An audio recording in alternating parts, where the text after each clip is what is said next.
오늘 우리에게 주시는 하나님 말씀은요, 마태복음 25장 1절에서 13절까지 말씀입니다. 우리가 잘 알고 있는 혼인잔치의 비유입니다. 기름을 준비한 슬기로운 5처녀와 기름을 준비하지 아니한 미련한 5처녀에 대한 내용이고요. 우리가 잘 알고 있는 것처럼 신랑이 처갓집으로 와서 이제 혼인잔치가 이루어지는데, 신랑이 오는 날짜는 정해져 있지만 오는 시간은 정해져 있지 않더라. 이것이 이제 그 나라 사람들의 독특한 그 결혼의 풍습이더라라고 하는 것이죠. 해서 언제 신랑이 올지 알지 못하니까 신랑을 맞이해서 성문 밖에서 신랑이 올 때까지 기다리고 있다가 신랑이 온다 한 소리를 들으면 이제 신랑을 이제 딱 맞이해서 집에까지, 신부의 집에까지 에스코트해줄, 안내해줄 이 사람이 이제 필요한데, 그 사람이 이제 10명의 처녀들이다라고 하는 것입니다. 해서 여기에 보면은요, 또 그러한 이제 이스라엘 사람들의 결혼 풍습을 생각을 해보고, 또 한 가지 우리가 생각해 볼 것이 있는데, 율법이라고 하는 겁니다. 율법이라고 하는 것은 물론 니고데모가 예수님을 향하여서 내가 다 지켰습니다 라고 자신 있게 말을 하지만, 지난번에 그런 말씀드렸죠. 613가지의 율법이 있다. 성경책에 기록되어 있는 율법 조항들이 613가지인데 365가지의 하지 마라 조항이 있고, 나머지 248가지의 해라 조항이 있다라고 말씀드렸었죠.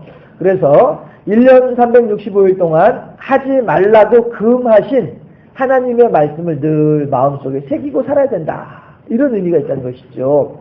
그 다음에 248이라고 한 숫자는 사람 몸을 이루고 있는 뼈와 장기의 숫자들을 다 합치면 248가지가 나온답니다. 사람의 몸이. 해서 온 몸으로 하나님의 말씀을 준행하라.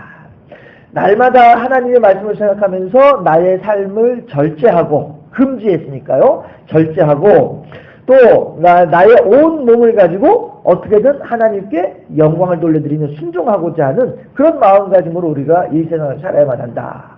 이런 의미가 이제 그 안에 들어있더라라고 하는 것입니다. 그러면 절제하는 것도 누가 합니까? 다른 사람이 하나요?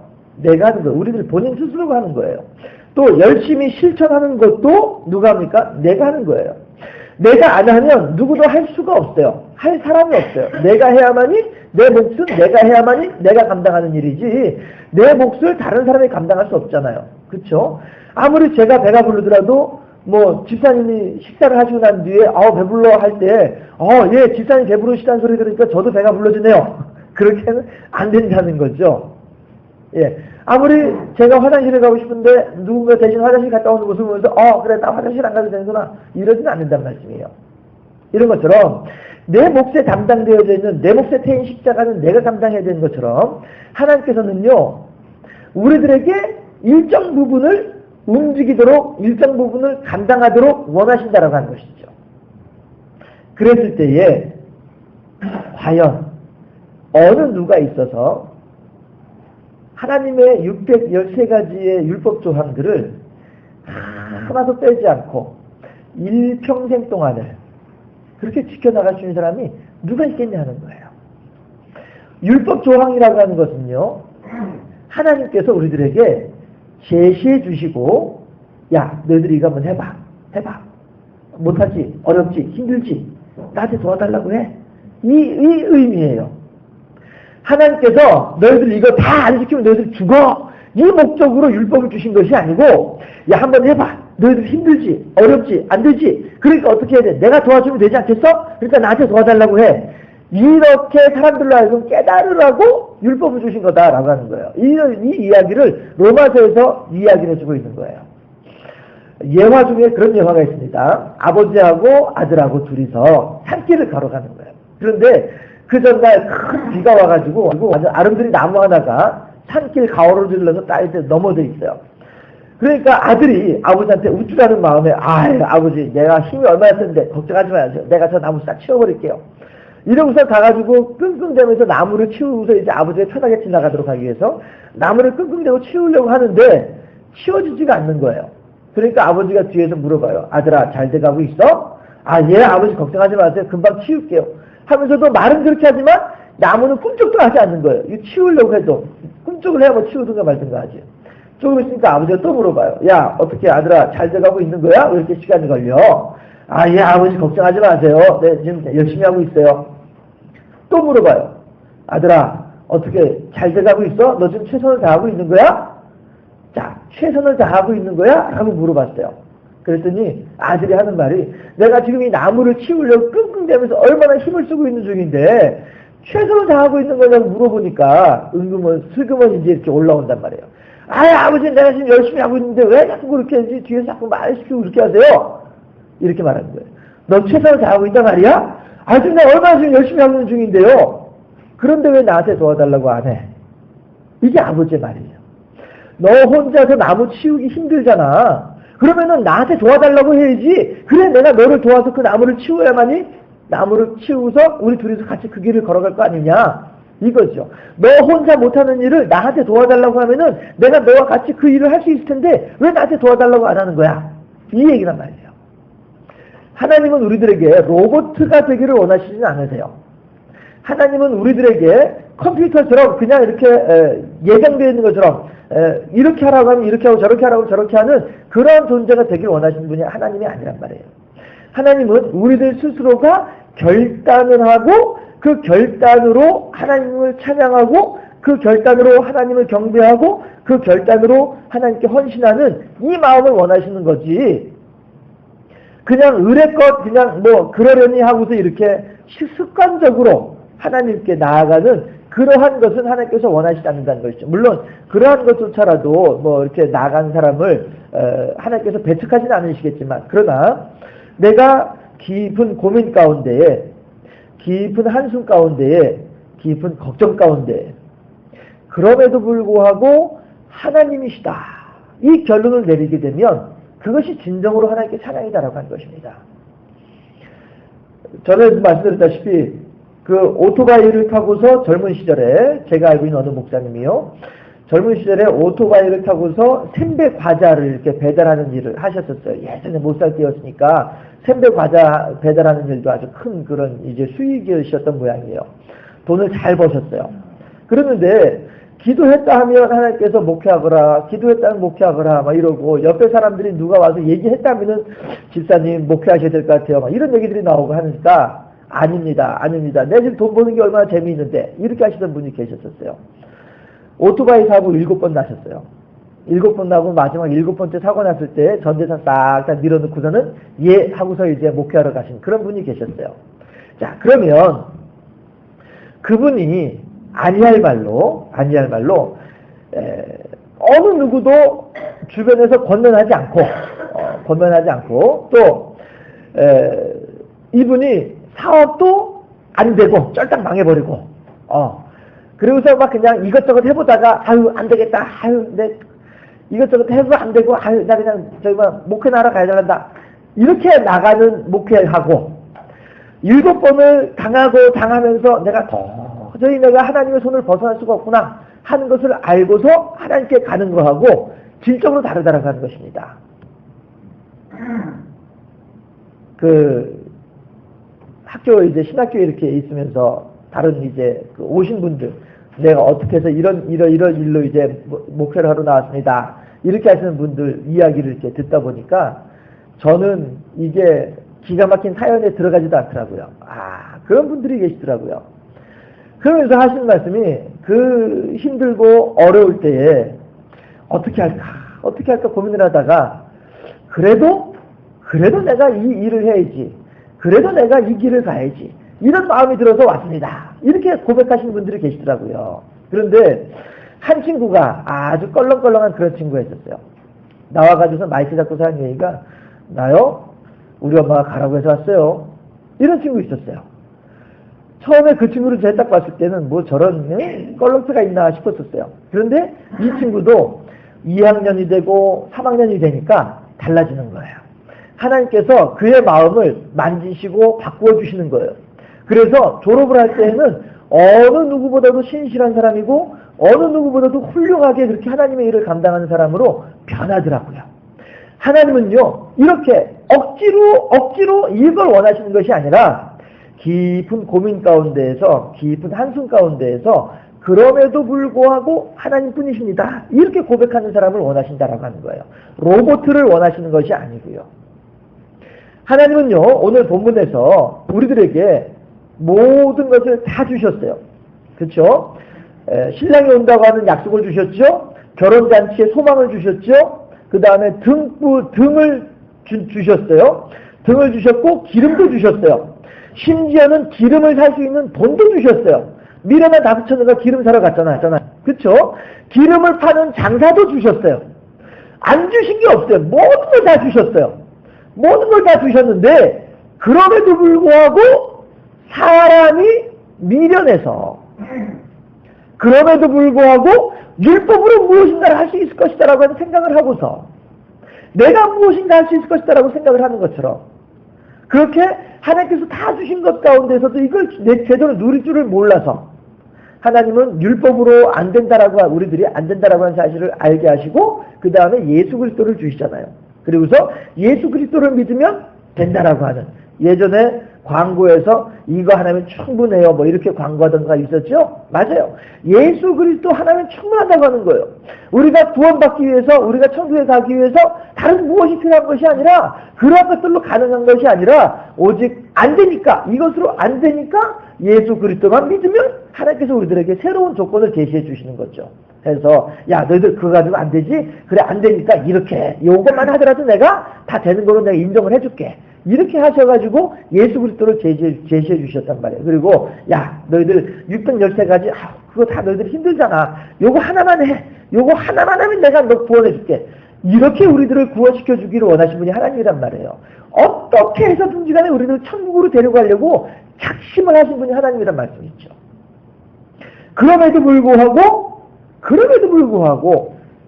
야, 날짜 주셨지요. 만날 수 있는 장소를 주셨지요. 그 다음에 그 등을 주셨죠. 기름을 주셨죠. 기다리고 싶은 마음을 주셨죠. 잔치에 대한 소망을 주셨죠. 다 주셨는데도 불구하고 한 가지, 사람으로 하여금 야, 너희들 내가 다 줄게. 이거 하나만 해. 이거 하나만이 뭐예요? 예수님을 믿는 것. 즉 다시 말하면 예수님의 십자가를 믿는 것. 십자가에서 나의 모든 죄가 사해지고 십자가에서 하나님의 우리들을 향한 사랑이 확증되었다고 하는 이 사실 한 가지. 이것만 믿으면 돼 라고 하셨는데, 열처녀에게 다 주시고서 기름 준비해 요거 하나만 해주셨는데, 기름조차도 돈도 주셨어요. 돈이 없어서 기름을 못 산다고 한다면 그 돈 얼마나 서글프겠어요. 돈조차도 다 준비해 주셨어요. 기름 사는 장가치도 있어요. 가가지고 신경 써가지고 마음 써가지고 가서 기름만 사가지고 왔으면 될 일인데, 그것조차도 안 하고 있는 사람이 미련한 다섯 처녀다라고 하는 것이에요. 하나님께서 율법으로 안 되니까 요거 하나만 해. 그런데도 불구하고 그것조차도 안 하면서 구원받지 못하는 사람이 있더라라고 하는 거예요. 하나님께서 노아의 방주의 문을 닫으시고 나니까 아무리 바깥에서 문을 두드리면서 문 좀 열어주소서 한다 할지라도 하나님께서 한번 닫으신 문이기 때문에 어느 누구도 열 수 없는 것이에요. 이것이 창세기 9장에 나오는 하나님께서 방주의 문을 닫으셨다고 하는 말씀의 의미란 말이에요. 오늘 본문에서도 미련한 다섯 처녀들이 와가지고 신랑 결혼잔치 하는 집 문 앞에 와가지고 아무리 문을 두들겨봐야 안 열어준단 말이에요. 그저께 주일날 황영도 집사님 댁에 우리 교인 몇몇 분들이 갔더니 황영도 집사님 하신 말씀 중에 하나가 뭐냐 하면, 아이고 이렇게 많은 분들이 이렇게 와주셔서 너무 감사합니다. 네, 많은 사람이 와야 즐거운 거예요. 물론 이제 어떻게 생각해보면 우리들이 생각했을 때는 많이 못 가서 죄송스럽다라고도 생각할 수 있지만, 아무튼 받으시는 입장에서는, 맞이하시는 입장에서는 많이 와주셔서 고맙습니다라고 표현을 해주시더라 하는 거예요. 많이 오면 좋은 거죠. 임금도 배송이 많으면 좋지요. 신랑도 결혼잔치집에 축하하러 온 사람들이 많으면 좋지요. 그러나 비록 신랑이 잔치집에 들어가고 문을 닫게 되면 더 이상 열어주지 않는다고 하는 이 규칙, 이것만큼은 지켜야 된다고 하는 것이죠. 하나님께서도 너희들이 구원받기를 원하느냐? 예수 그리스도를 믿어라. 예수 그리스도 십자가를 믿어라. 십자가에서 너희 죄가 사해지고 십자가에서 나의 사랑이 확정됐다고 하는 이 사실을 믿어라. 이것마저도 믿지 못하겠느냐? 그러하다고 한다면 나도 어쩔 수 없다. 이거잖아요. 이 세상의 임금이 자기 백성이 많아질수록 좋겠지. 작을수록 좋겠습니까? 그럼에도 불구하고 기준을 세워놔야 되죠. 그 기준에 의해서 그 기준에 합당한 사람들은 더 큰 복을 받고 그 기준에 의해서 거기에 미흡한 사람들은 어떤 악한 일을 당하고 이것이 있어야 되는 것이죠. 이렇게 해야 하나님의 공의와 하나님의 정의가 올바르게 서죠. 그러나 하나님은 그들을 심판하시려고 하는 것이 하나님의 목적이 아니라 하나님은 이들에게 복을 주려고 하는 것이 하나님의 목적이다라고 하는 거예요. 그러니까 요것만 넘어오면 돼. 가서 기름만 준비해가지고 미리 기름만 준비해가지고 왔으면 됐는데 왜 그걸 못하는 거야? 신랑의 입장에서도 안타깝죠. 하나님의 입장에서도 그렇게 구원에 합당한 믿음을 간직하지 못하는 우리들을 향해서 그것도 못하겠느냐? 하나님께서 안타까워하신다는 것입니다. 해서 우리들은 오늘 이 슬기로운 다섯 처녀와 미련한 다섯 처녀의 이 비유를 통해서 생각해 볼 수 있는 것은 무엇이냐 하면 하나님은 우리들의 구원에 필요한 모든 것들을 이미 다 허락해 주셨다는 거죠. 다 허락해 주셨어요. 다만 한 가지, 마지막 남아있는 한 가지, 우리들 스스로의 결단. 365일 동안 하나님의 말씀을 생각하면서 나의 삶을 절제할 수 있는 결단. 248가지의 몸의 장기를 가지고 몸의 구조물을 가지고 어떻게 해서든 하나님께 영광 돌리고자 하는 우리들의 마음에 굳은 결단. 이걸 원하시는 것이 하나님이다라고 하는 거예요. 모든 것을 이미 우리들에게 다 주셨어요. 필요한 것들은 다 허락해 주셨어요. 이 마음의 굳은 결심, 이거 하나만 있으면 다니엘처럼 뜻을 정하여 우상의 재물을 먹지 음식을 먹지 아니하겠노라.